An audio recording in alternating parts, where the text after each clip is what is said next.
bahwa semestinya semua lembaga penegak hukum saat ini di Indonesia sangat mengkhawatirkan dalam menegakkan hukum. Kita masuk ke episode yang ke-6. Episode yang kelima kita membahas tentang dua kasus, yaitu tentang lingkungan hidup, kemudian dengan guru honorer Supriyani. Ya. Dibandingkan dengan kasus Landak Jawa yang jaksa kemudian menuntut bebas. Gitu. Ya, lalu ketika hakim membebaskan, jaksa mengatakan kami tidak kasasi karena sesuai dengan tuntutan. Kelihatannya bagus, kelihatannya.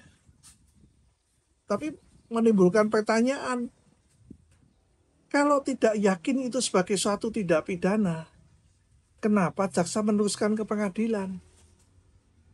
Lalu kenapa jaksa menahan? Di kepolisian nggak ditahan. Landak Jawa di kepolisian ditahan dan dilakukan penahanan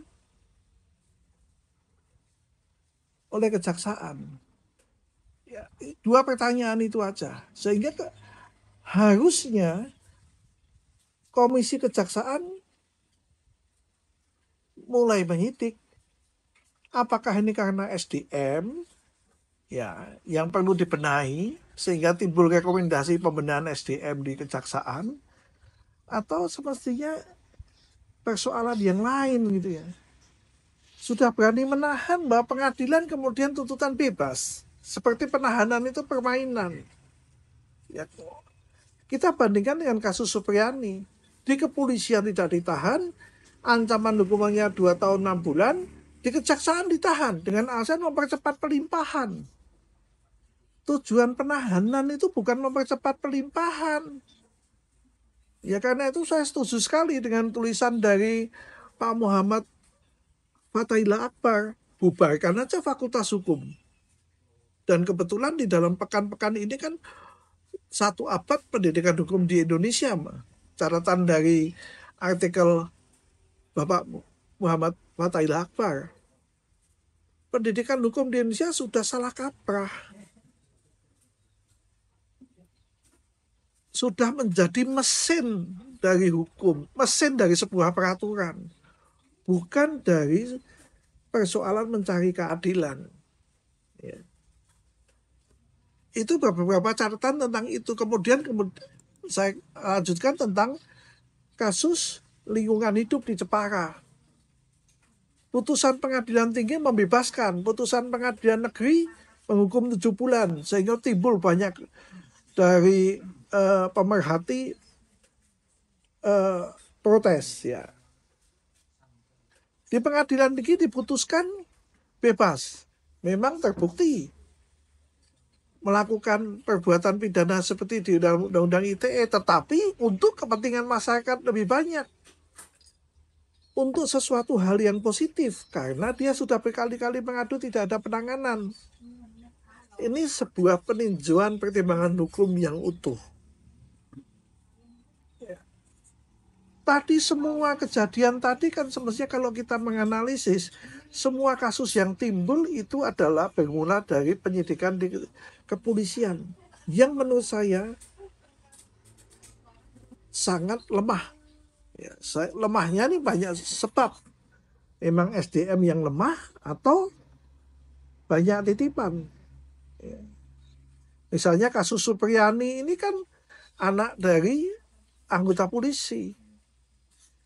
Ya, visumnya bagaimana? Ini saya mempertanyakan, penahanan itu bisa jadi sebuah kasus atensi. Ya kemudian kasus menjadi sangat parah jika kemudian kejaksaan gagal menjadi filter dari penegakan hukum. Sehingga kasus itu bisa beralih ke pengadilan. Karena itu di Indonesia ini kalau orang sudah dibawa ke persidangan pidana, itu sudah 95% dinyatakan bersalah, walaupun semestinya tidak bersalah. Seperti contoh kasus Vina. Kalau sudah dibawa pengadilan, ya 95% masih dihukum. Jarang yang dibebaskan. Seperti kasus Landak Jawa itu kalau dihitung, wah enggak, mungkin kita masih bisa menghitung dari sekian tahun itu masih bisa dihitung. yang tuntutan dituntut bebas. Ya. Demikian juga dan kasus lingkungan hidup yang tinjauannya sangat luas itu. Banyak sekali persoalan penegakan hukum pada posisi penyelidikan, penyidikan, dan penuntutan. Di kasus yang ditangani langsung kejaksaan, misalnya kasus korupsi timah, ya, dari mati, Bonyamin terus mengejar. Kenapa berhenti sampai di sini? Itu kasus didengung-dengungkan triliunan. Saya nggak yakin itu. Hanya terdakwa pokoknya 2.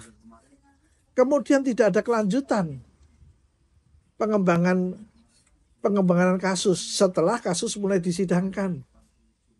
Ya.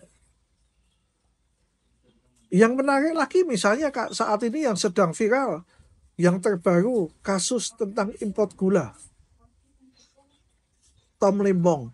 Ini Pak Tom ini menjadi Menteri Perdagangan tahun sekitar 2015. Sekian tahun kenapa didiamkan kalau itu merupakan hal yang salah. Dan kalau lihat ceritanya sedikit banyak, ini kasus pengambilan kebijakan, walaupun dipertanyakan pengambilan kebijakan itu melanggar dari ketentuan atau tidak. Tetapi 9 tahun didiamkan. Baru setelah terjadi presiden yang baru, ya, pembentukan kabinet yang baru, kasus ini menjadi diangkat lagi. Seolah-olah tanda petik, ada lembaga yang hebat di sini yaitu memberantas korupsi. Tetapi apakah itu betul? Apakah kasus-kasus yang lain, misalnya kalau kasus 9 tahun impor gula jalan, kasus korupsi timah, kenapa berhenti di situ? Ya.